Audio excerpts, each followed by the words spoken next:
안녕하세요. 대단히 반갑습니다.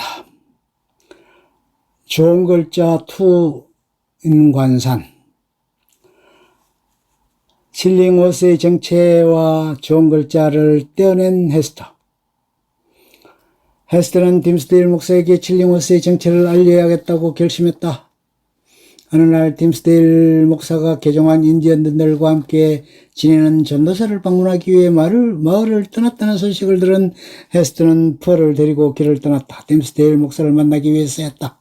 헤스터는 펄과 원시림으로 우거진 숲속 오솔길로 들어섰다. 날씨는 싸늘하고 엄산했다. 둘이 겨울을 따라 걷고 있을 때 헤스터의 눈에 나무 잘라 만든 지팡이에 의존하고 혼자 걸어오는 목사의 모습이 들어왔다. 수척하고 쇠약해 보였고 무기력한 절망의 빛이 그를 감싸고 있었다. 제 말을 알아듣지 못하겠어요. 그 늙은이 그 여사 말이에요. 로즈 칠링 워스라고 하는 그 사람 말이에요. 그이가 바로 제 남편이었어요.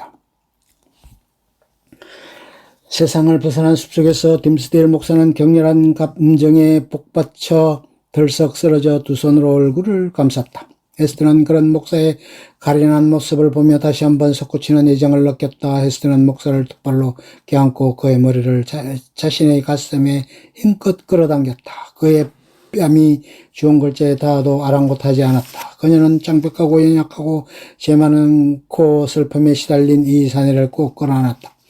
두 사람은 쓰러진 나무에 이끼 낀 그루터기 위에 손을 잡고 나란히 앉았다. 둘은 좀처럼 자리를 뜨려 하지 않았다. 헤스터는 다시 지옥의 짐을 끌어지고 딤스데일 목사는 공허한 허식에 불과한 명성의 짐을 끌어져야 하는 마을로 돌아가는 것보다는 이 컴컴한 숲속의 어둠이 더 소중했기 때문이다. 그리고 칠링워스가 두서리고 있는 마을로 돌아가는 것이 두려운 하나님과 인간을 배신한 나약한 목사는 주홍 글자를 가슴에 단 타락한 여인에게 의지하고 싶었다. 그는 떨리는 손으로 가슴을 누르며 헤스터에게 구원의 길을 물었다.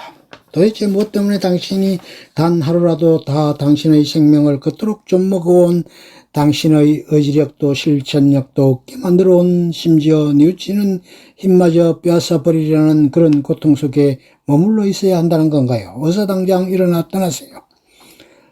헤스터는 딤스데일 목사에게 보스턴을 떠날 것을 열정적으로 설득했다. 그리고 새로운 삶과 세계를 찾아갈 기운도 용기도 남아있지 않는 그에게 함께 떠날 것이라고 말했다. 그때야 딤스데일 목사는 희망과 기쁨이 빛나는 눈길로 헤스터의 얼굴을 바라보았다. 가슴에 지옥의 좋은 글자를 달고도 구세게 당당하게 딸을 키우며 살아온 그녀였다. 헤스터는 일어나 좋은 글자를 매단 고리를 벗겨 가슴에서 떼어냈다. 그리고 그것을 힘껏 겨울넘으로 던져버렸다. 지옥의 증표가 없어지자 헤스터는 길고 깊은 한숨을 내쉬었고 그 한숨과 함께 지옥과 고뇌의 무거운 짐도 그녀의 마음에서 자취를 감췄다. 얼마나 마음이 후련한가. 헤스터는 자유로운 기분을 맛보게 되었어야 비로소 그 무게를 느낄 수 있었다.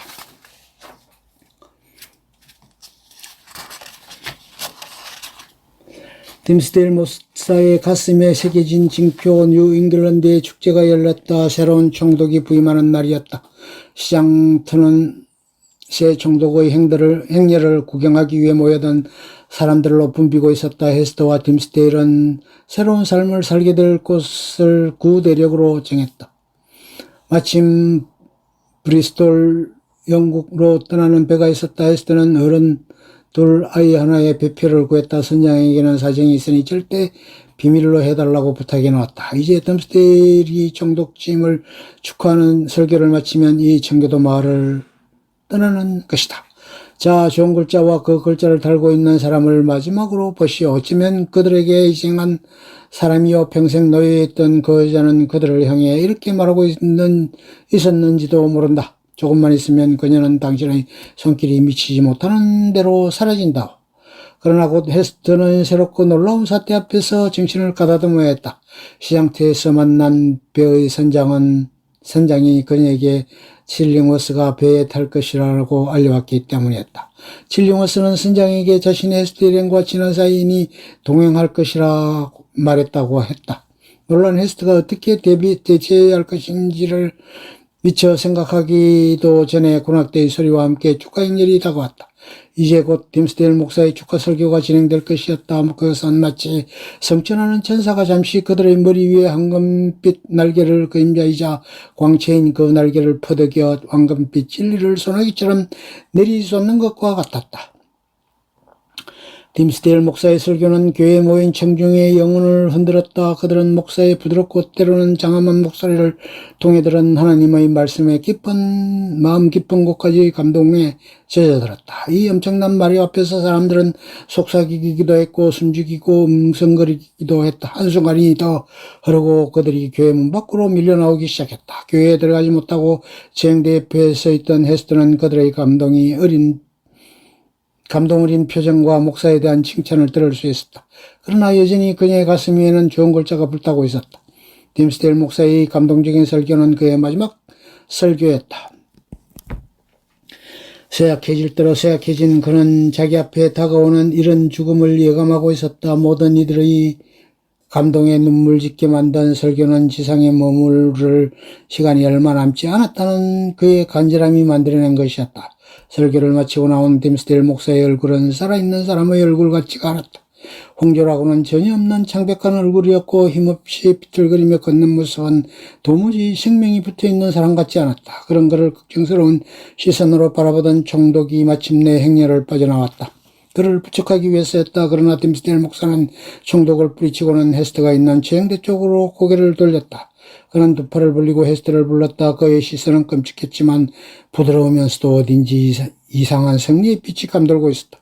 헤스터는 그를 부축한 후 그의 요청대로 함께 재행대로 올랐다.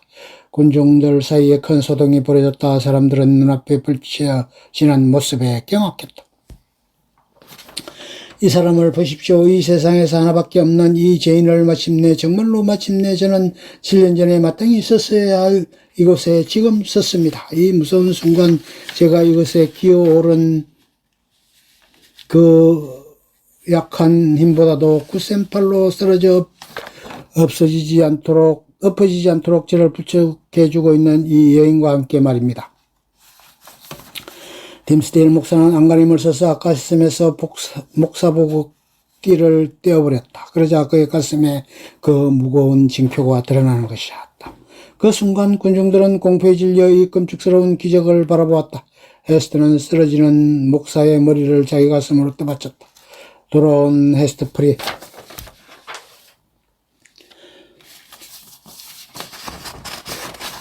세월이 흘렀다. 좋은 글자는 가엾은 목사의 죽음은 점차 하나의 전설이 돼가고 있었다.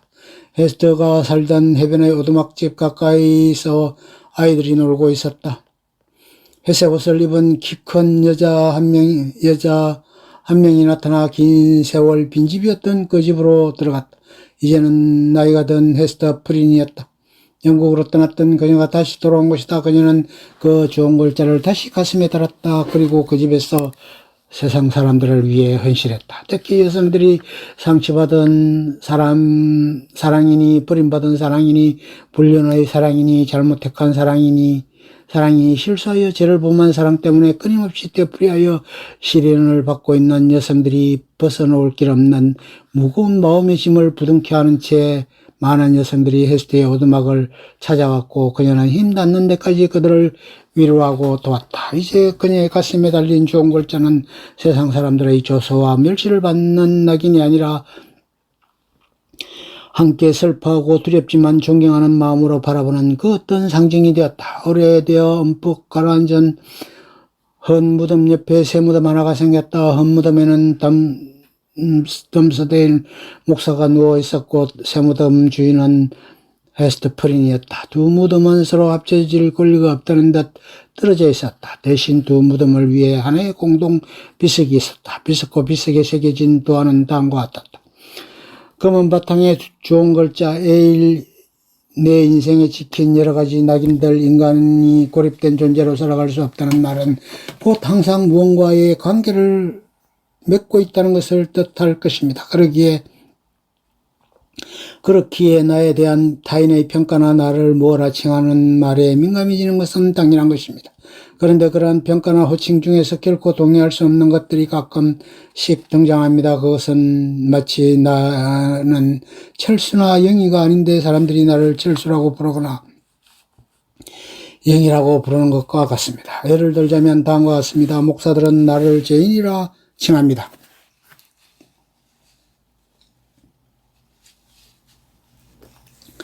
이런 경우는 동의의 불을 떠나 화가 치밀어 오릅니다. 나는 죄인이 아니기 때문입니다. 범위를 정적인 관계로 좁혀보아도 이런 문제는 자주 발생합니다. 명절 친지들이 모였을 때 어르신 한 분이 아직 실업자지라 말하며 걱정스러운 얼굴을 할 때 그런 경우입니다. 나를 걱정해주는 얼굴에서 고마움을 느끼기보다는 실업자라는 한마디로 나를 규정한 것에 대한 불만이 더 큽니다. 목줄은 달라도 개는 같다고 했습니다. 나는 죄인이라 부르든 실업자라 부르든 그것은 결국 나에게 낙인을 찍는 것입니다. 누군가를 제대로 이해하고 표현하기 위해서는 개별적 대상을 보아야 합니다. 철수를 이해하기 위해서는 철수 자체를 보아야 한다는 말입니다. 철수를 전라도 사람이라고 말하는 순간 독립된 존재로서의 철수는 사라지고 그 자리에는 전라도 사람에 대한 사회적 고정관념만이 남기 때문입니다. 철수는 더 이상 존재하지 않습니다. 전라도 사람이라는 낙인만이 존재하게 됩니다. 낙인을 찍는 것은 권위에 대한 과시이자 증명입니다.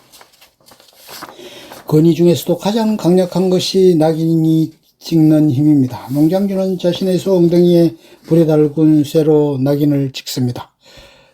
그것은 이 소가 자신의 소유물이며 자신이 생사 여탈권을 쥐고 있다는 징표입니다. 이처럼 찍은 자와 찍힌 자 사이에는 강력한 지배와 복종의 관계가 성립됩니다. 이것이 목사가 친지 어르신이 그리고 언론이 권력이 나에게 낙인을 찍는 이유입니다. 나는 앞으로의 글을 통해 그 어떤 정신질환보다도 그에 따르는 낙인이 더욱 끔찍한 결과를 초래해야 하는 또 다른 광기가 될 수 있음을 보여주려 애쓸 것입니다. 애쓸 것이다. 낙인은 인간이 지닌 가능성을 부정하게 만든다.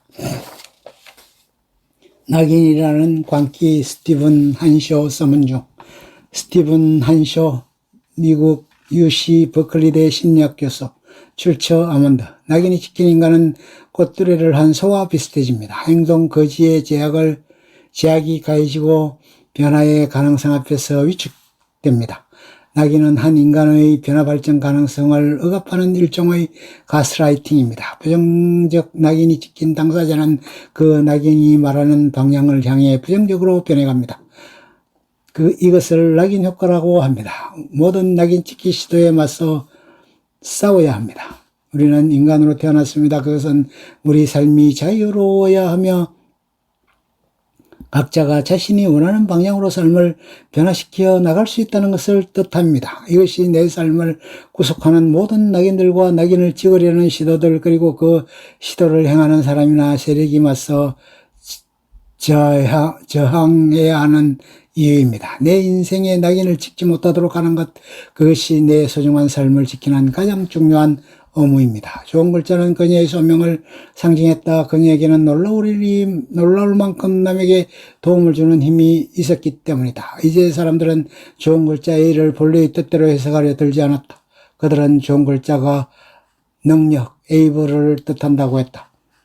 56번째 인생 탐구로 관음을 뜻하는 A라는 글자를 가슴에 달고 살아야 했던 한 여인의 인생을 소개해 드렸습니다. 자신의 지켜진 낙인과 세상의 조롱과 멸시에 굴복하지 않고 당당히 맞서 싸운 여성이었습니다. 그리하여 끝내 자신의 삶을 지켜낸 여성입니다. 내 인생의 변화와 가능성을 억누르는 모든 낙인에 대해 저항에 동의합니다. 글을 마칩니다.